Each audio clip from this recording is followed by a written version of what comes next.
السلام عليكم ورحمة الله وبركاته. اللهم صل وسلم على سيدنا محمد. ازيكم يا جماعة؟ يا رب تكونوا بخير وفي أفضل حال. النهاردة إن شاء الله جاية لكم فيديو جديد. يمكن أنا مصورتش بقالي كام يوم كده، فمعلش يا جماعة والله اعذروني، لأن كان في ظروف خاصة بيا، فما عرفتش بصراحة إن أنا أصور في اليومين اللي فاتوا دول. فمعلش يعني إن شاء الله بقى إحنا هنعمل إيه.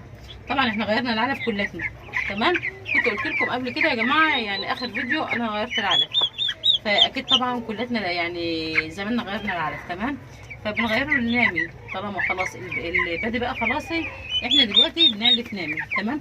وان شاء الله النامي هنستخدمه لغايه اخر الدوره لغايه الدبيع، لان انا زي ما قلت لكم في الحلقات اللي فاتت انا ما بستعملش النهي خالص، تمام كده يا جماعه. فاحنا بقى ان شاء الله هنعمل ايه؟ هنعمل النهارده وصفه كويسه قوي، علشان طبعا زي ما انتم شايفين الفراخ عندي في عمر التسمين، وبسم الله ما شاء الله بدات ان هي كلها تتقفل اهيت وشايله اوزان كويسه. كنت وزنتها مرتين معاكم، وان شاء الله يا جماعه باذن الله الفيديو الجاي ان شاء الله هيبقى فيه وزن، تمام. فيعني اكمن انا كنت خرجتهم بره هنا، وزي ما انتم شايفين في المكان ده، ومن يوم ما خرجتهم وانا ما وزنتش. فباذن الله يعني الحلقه الجايه ان شاء الله كده او الفيديو الجاي هنعمل ايه؟ هنوزن، عشان برضو كل واحده برضو مربيه معايا او جايبه معايا تشوف الوزن بتاعها وصل لغايه فين، هتشوف الاوزان بتاعتها يعني مرضيه ولا في ضعيف ولا في الاوزان حلوه. الحاجات دي كلها هنشوفها مع بعض. بس لو انت بقى بتتابع معايا الخطوات مظبوطه، ان شاء الله انا متاكده ان انت يعني هيبقى عندك اوزان كويسه جدا، تمام.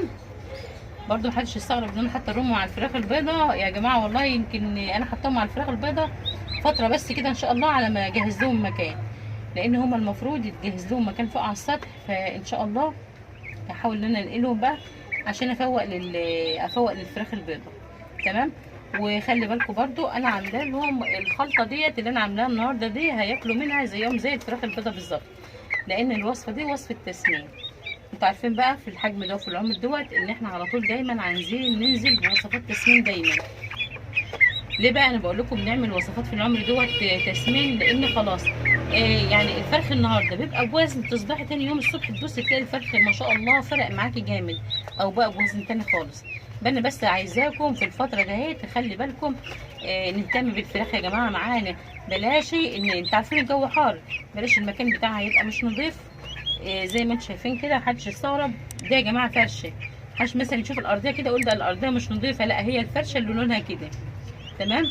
يعني دي يعني حاجه كده يعتبر زي نشاره. هو بيبقى ايه؟ عارفين الدش بتاع الذره؟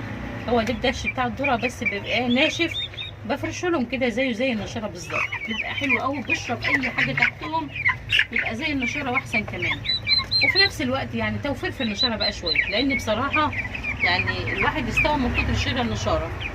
على طول بجيب الشكاره ب50 جنيه، يعني بتقعد شويه كده وبعد كده بتخلص. فانا بحاول ان انا اوفر بقى، لو عندك شويه تبن حطيهم، اي فرشه وخلاص، ان هي يعني تشرب بس الفضلات تحته. بس اهم حاجه، لان انتوا عارفين الجو حار، بس اهم حاجه بس ما نسيبش الفرشه تغيب تحته، تبقى كلها فضلات ومبلوله والحاجات دي كلها، عشان ريحه الامونيا والحاجات دي كلها ما تطلعش على عينهم.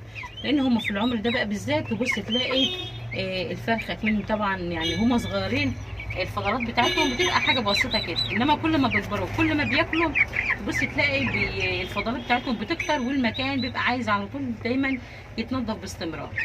فاحنا عايزين في العمر دهوت لا عايزين عينهم تحمر ولا يجي لهم طشمه ولا الحاجات دي كلها. وعموما الوصفه اللي انا عاملاها النهارده ده حلو قوي برضه، يعتبر وصفه تسمين في نفس الوقت وصفه علاجيه. لو في اي مشاكل تنفسيه، في اي حاجه تورم في العينين، الحاجات دي كلها ده بتعالج كل المشاكل دي. في نفس الوقت بتخلي الفراخ بسم الله ما شاء الله معاكي شايله وزن كويس جدا، تمام. برضو انا هعملها معاكم. تعالوا بقى كده نشوف هنعملها ازاي الاول. ويلا نحطش لايك يحط لايك للفيديو، واللي لسه بشوف قناتنا يعمل اشتراك للقناه وفعلوا الجرس ان شاء الله عشان يوصلكم مني كل جديد. يلا بينا نشوف الوصفه احنا عملناها ازاي. ودلوقتي هنجهز الوصفه بتاعتنا. وصفتنا عباره عن ايه؟ زي ما انتم شايفين، معلقه زبادي كبيره، ممكن تعملي معلقه معلقتين يعني على حسب، تمام. ونص معلقه من القرفه كده اهو زي ما انتم شايفين،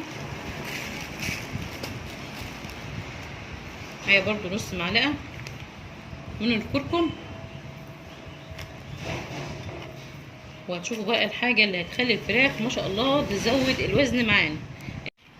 ومعايا الحاجه بقى اللي هتزود معانا الوزن، اللي احنا على طول بنقول يا جماعه يا ريت نعملها، فتره التسمين، اللي هي الخميره. لو معلقه كبيره من بتاع الاكل هناخد نص معلقه كبيره زي ما انتم شايفين كده. تمام. وهنقلب الوصفه بتاعتي كويس بالشكل ده كده. ولو عايزه ميه هنحط لها برده ميه اهي، برده هنحط لها ميه علشان ما تبقاش يابسه معانا بالشكل ده كده.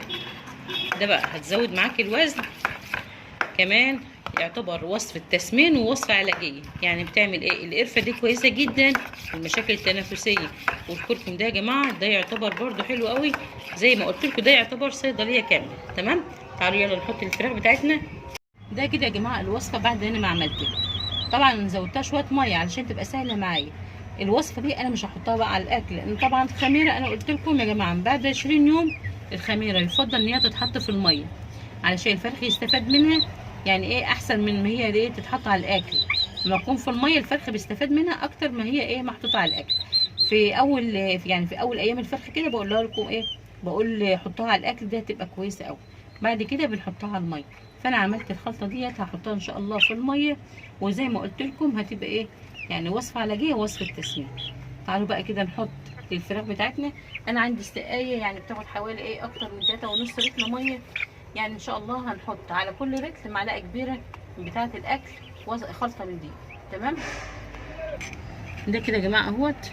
هنحط كده حوالي 3 معالق، او لو هي 4 رتل نحط 4 معالق. يعني المفروض كل رتل بنحط له معلقه كبيره زي ما انتم شايفينها كده. تمام. الفض معانا حاجه بنحطها برده في التلاجة اهي. خلاص كده. دلوقتي بقى هنحط الميه.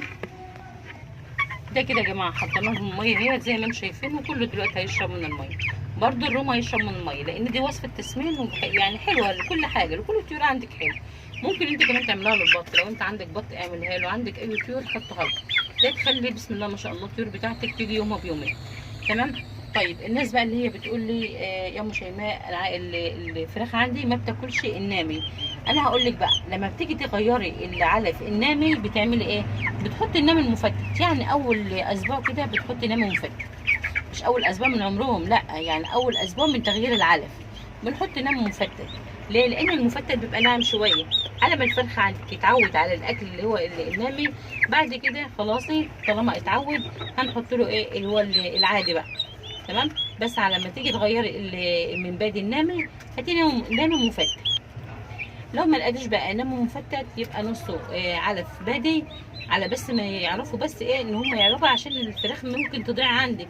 يعني لو انت حطيت لهم الخشن هيصوموا عن الاكل وممكن يدوروا معاكي ويخفوا. لو انت ما لقيتيش عندك نامي مفتت حط نص العلف خشن ونصه ناعم اللي هو البادي، نص بادي ونص ناعم. تمام كده. علشان بس يا جماعه الناس بتيجي ايه تقول ده الفراخ عندي صامت لما انا غيرت لها الاكل. لا، هي بتصوم علشان العلف بيبقى خشن. عايزين علف مفتت يعني يكون ايه ناعم شويه. تمام كده يا جماعه. وما بنيجي برده بنغير العلف بنعمل ايه؟ يا بنجيب مضاد سموم، يا اما بنعمل ايه بنفرم توم وبصل وليمون، يعتبر هو برده كويس مضاد حيوي ومضاد سموم في نفس الوقت. بنحط طبعا لو انت فرمت الثوم والبصل بنحط الخشنه على الاكل بتاعهم، والميه بنحطها على ميه الشرب بتاعتها. ويا ريت تعملوا الموضوع دوت يعني ايه باستمرار، كل اسبوع اعملوا مره.